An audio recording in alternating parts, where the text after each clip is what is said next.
के साथ प्रयोग किया जाता है। इस हेल्पिंग वर्ब का प्रयोग फ्यूचर टेंस में होता है जो एक मॉडल वर्ब भी है।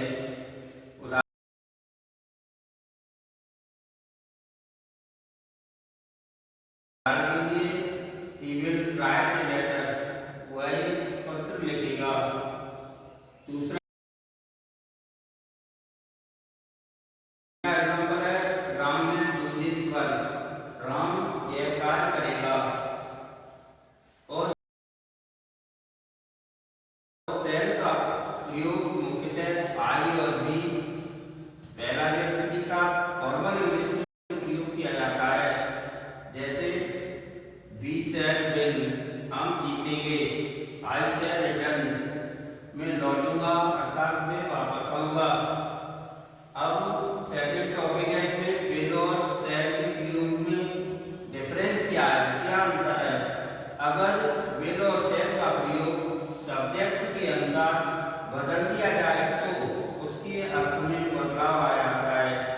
शैल का प्रयोग वाक्य में आई तथा बी को छोड़कर अन्य सब्जेक्ट के साथ तब किया जाता है जब वाक्य में कर्ता के लिए उसका अधिकार, आदेश या मजबूरी या बाध्यता प्रकट की जाए।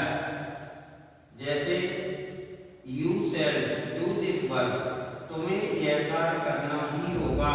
तो इस वाक्य में आदेश दिया जाता है कि तुम्हें यह कार्य करना पड़ेगा, तो इसको हम बनाएंगे you shall do this work. दूसरा एग्जाम्पल है ही शैल बी पनिश्ड, उसको दंड मिलेगा। ये इस सेंटेंस में दबाव या प्रबलता प्रकट की गई है कि तुम्हें उसको यह दंड मिलेगा अवश्य, तो ही शैल बी पनिश्ड।